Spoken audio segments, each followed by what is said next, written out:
जंगल में एक नन्हा मुन्ना हाथी रहा करता था। नाम था जुगनू। मियाँ जुगनू वैसे तो बड़े अच्छे थे। नन्ही सी सूंड, नन्ही सी दुम और बूटा सा कद। बड़े हंसमुख और यारों के यार। मगर खराबी ये थी कि जरा दिमाग के कमजोर थे। बस कोई बात याद ही नहीं रहती थी। अम्मी जान किसी बात से मना करती तो डर के मारे हाँ तो कर देते, मगर फिर थोड़ी ही देर बाद बिल्कुल भूल जाते और इस बात को फिर करने लगते।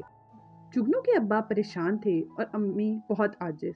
तमाम साथी मियाँ जुगनू का मजाक उड़ाते और इन्हें भूल भुलक्कड़ कहा करते। अब्बा जान मियाँ जुगनू का कान जोर से ऐंठ कर कहते, देखो भाई जुगनू, तुमने तो बिल्कुल ही हद कर दी। भला ऐसा भी दिमाग क्या कि कोई बात याद ही नहीं रहती। तुम बातों को याद करने की कोशिश किया करो। हाथी की कौम तो बड़े तेज दिमाग की होती है, बरसों की बातें नहीं भूलती। मगर खुदा जाने तुम किस तरह के हाथी हो। अगर तुम्हारी यही हालत रही तो तुम सारे खानदान की नाक कटवा दोगे। जुगनू मियाँ जल्दी से अपनी नन्ही सी सूंड पर हाथ फेरते और सर हिलाकर कहते, अब्बा जान, अब के तो माफ कर दीजिए। आइंदा मैं जरूर बातें याद करने की कोशिश करूंगा। मगर ये हमेशा की तरह भूल जाते और अपनी करनी से बाज ना आते। और बड़ी बात यह है कि दुनिया में इतनी बहुत सी तो बातें हैं, भला कोई कहाँ तक याद रखे उन्हें। अब मसलन तमाम हाथी बनमानसों से नफरत करते थे, क्योंकि आज से 100 बरस पहले किसी बनमानस ने एक बड़ा सा नारियल किसी हाथी के मुंह पर दे मारा था। इस दिन से तमाम हाथी बनमानसों के दुश्मन हो गए। ये बात जुगनू को बहुत से हाथियों ने समझाई थी, मगर मियाँ जुगनू तो थे ही भूल भुलक्कड़।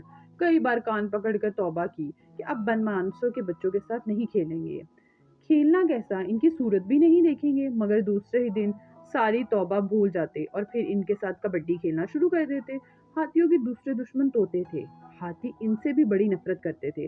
बात ये थी कि एक दफा कोई हाथी बीमार हो गया, इसीलिए हाथियों ने तोतों से कहा कि शोर मत मचाया करो, इससे मरीज की तबीयत खराब हो जाती है। मगर तौबा, वो तोते ही क्या जो टें टें करके आसमान सर पर न उठा लें। इस दिन से हाथी तोतों से भी बैर करने लगे। वो तो कहूँ इनके बस की बात ही नहीं थी, वरना इन्होंने तो कब की इनकी चटनी बनाकर रखती होती। जुगनू के माँ बाप और यार दोस्तों ने इससे ये बात भी कई मर्तबा बताई थी और कहा था कि तोतों से हमारी लड़ाई है, तुम भी इनसे बात मत किया करो। मगर मियाँ जुगनू बनमानस की तरह ये वाली बात भी भूल गए और तोतों को अपनी पीठ पर चढ़ाकर सारे जंगल में कूदे कूदे फिरते। मियाँ जुगनू की हरकतें देखकर हाथियों ने इसे बोलचाल बंद कर दी। बड़े बड़े हाथियों ने कहा, जुगनू का हावजा इतना खराब है कि किसी से दोस्ती और दुश्मनी को नहीं समझता। भला ये किसी और से दुश्मनी क्या करेगा। तमाम हाथी इसको बेवकूफ कह कहकर चिढ़ाते और इस पर बातें कसते, मगर जुगनू को किसी परवाह ना थी। वो इतना सीधा साधा और नेक दिल था कि उससे अपने मजाक का भी बुरा नहीं लगता। और फिर इसका हावजा भी तो कमजोर था, इसे याद ही नहीं रहता था कि कौन दोस्त है और कौन दुश्मन, कौन सी बात अच्छी है और कौन सी बुरी।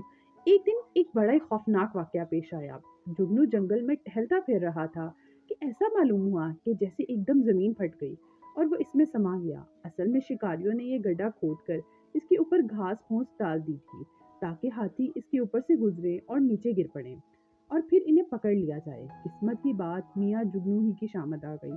एकदम ऊपर से गिरने से मियाँ जुगनू के बहुत चोट आई थी। थोड़ी देर तक तो इसकी समझ में ये नहीं आ रहा था कि ये हुआ क्या। आखिर जब इसने आंखें मली और इधर उधर देखा तो इसे मालूम हुआ कि वो एक गहरे गड्ढे में गिर गया है। अब तो इसकी जान निकल गई। इसने पैर पटक पटक कर और इधर उधर टकरे मार मार कर लाख कोशिश की कि किसी तरह गड्ढे से निकल जाए, मगर कुछ बन ना पड़ी। बेचारे ने हर तरफ से मायूस होकर जोर से चिल्लाना शुरू कर दिया, अब्बा अब्बा, अम्मा अम्मा, दौड़ो दौड़ो। इसके माँ बाप ने नीचे झांक कर इसे देखा। चंद बड़े बूढ़े हाथी भी इसके पास आ गए। सबके सब परेशान थे। अम्मी की समझ में ना आया कि जुगनू को इस मुसीबत से किस तरह निजात दिलाएं। इन्हें खामोश देखकर जुगनू का दिल बैठ गया और आंखों में आंसू भरकर बोला, तुम मुझे यहाँ से नहीं निकाल सकते, मेरी मदद कोई नहीं कर सकता, उफ मैं क्या करूँ। सब हाथियों ने मायूसी से सर हिलाया और आहिस्ता आहिस्ता चले गए। चलते वक्त इसकी माँ ने कहा, जुगनू घबराओ मत, हम तुम्हारे लिए खाना लेकर आते हैं। मगर जुगनू को खाने की जरूरत ना थी, बस गड्ढे से निकलना चाहता था। हाथी चले गए तो इसने गहरी सांस ली और फूट फूट कर रोने लगा। अचानक इसे सर पर बहुत से परों के पड़पड़ाने की आवाज आई। इसने सर उठाकर देखा तो वो रंग बिरंगे तोते नजर आए। ये सब इसके दोस्त थे, जिन्हें वो अपनी पीठ पर चढ़ाकर जंगल की सैर किया करता था। कुछ तोते गड्ढे पर आकर बोले, जुगनू घबराओ नहीं, हम तुम्हें इस मुसीबत से छुटकारा दिलाते हैं। یہ کہہ کر وہ چلے گئے اور پھر جگنو نے سنا کہ طوطے بنمانسوں کو آوازیں دے رہے ہیں۔ تھوڑی دیر بعد طوطے بہت سے بنمانسوں کو لے کر آ گئے۔ ان کے ہاتھوں میں انگوروں کی لمبی لمبی رسیوں جیسی بیلیں تھیں۔ انہوں نے بیلوں کے سرے گڑے میں لٹکا دیے اور کچھ بنمانس ان کے ذریعے گڑے میں اتر گئے۔ جگنو انہیں دیکھ کر بہت خوش ہوا۔ اب اسے باہر نکلنے کی کچھ امید نظر آئی۔ ہنس کر بولا، میرے دوستو، کیا تم مجھے باہر نکالنے میں کامیاب ہو جاؤ گے؟ تو بنمانس بولے، کیوں نہیں، ضرور، خدا نے چاہا تو ہم تمہیں ابھی ابھی اوپر کھینچ لیں گے۔ اگر کوئی اور ہاتھی ہوتا تو ہم ذرا بھی پرواہ نہ کرتے، یوں کہ وہ ہم سے نفرت کرتے ہیں، مگر تمہاری بات دوسری ہے۔ تم ہمارے دوست ہو اور دوست کی مدد کرنا دوست کا فرض ہے۔ لو اب ذرا تم سیدھے کھڑے ہو جاؤ تاکہ ہم تمہیں ان رسیوں سے باندھ سکیں۔ جگنو کھڑا ہو گیا اور بنمانسوں نے اسے رسیوں سے خوب جکڑ لیا۔ پھر وہ ان تمام رسیوں کو لے کر گھڑے سے باہر چلے گئے اور انہیں سب کو بٹ کر ایک موٹی سی رسی بنا لی۔ پھر ایک بنمانس زور سے بولا، ہوشیار، خبردار! سب کے سب بنمانسوں نے رسی کو مضبوطی سے تھام لیا اور تن کر کھڑے ہو گئے۔ اسی بنمانس نے پھر کہا، کھینچو ایک ساتھ۔ اب سارے بنمانس رسی کو پوری طاقت سے کھینچنے لگے۔ ایک زور کے جھٹکے کے ساتھ جگنو کے پیر ایک دم زمین سے اٹھ گئے اور پھر وہ آہستہ آہستہ اوپر اٹھا گیا۔ اس کا دل دھک دھک کر رہا تھا، بدن پر پسینے چھوٹ رہے تھے۔ اگر رسی ٹوٹ گئی تو پھر دھڑم سے نیچے گر پڑوں گا۔ بنمانس برابر رسی کھینچ رہے تھے اور ساتھ ساتھ شور بھی مچاتے رہے۔ ہاں شاباش، کیا کہنے بہادرو، بس تھوڑا سا فاصلہ اور رہ گیا ہے، ہاں لگے رہو، زور لگاؤ۔ تھوڑی دیر میں میاں جگنو زمین کے اوپر تھے۔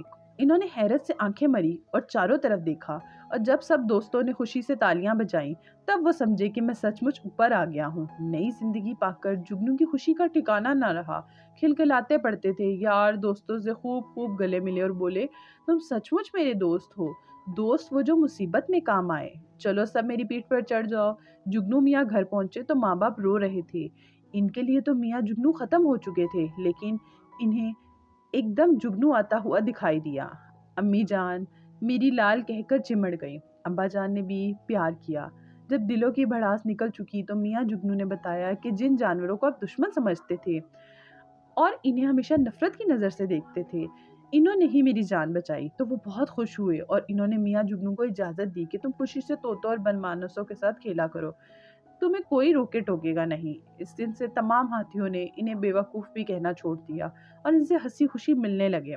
جگنو کے ماں باپ کو آج پہلی بار معلوم ہوا کہ دوسروں کے خلاف دل میں خواہ حسد اور دشمنی رکھنے سے بہتر ہے کہ انہیں دوست بنا لیا جائے تاکہ وہ وقت پر کام آ سکے۔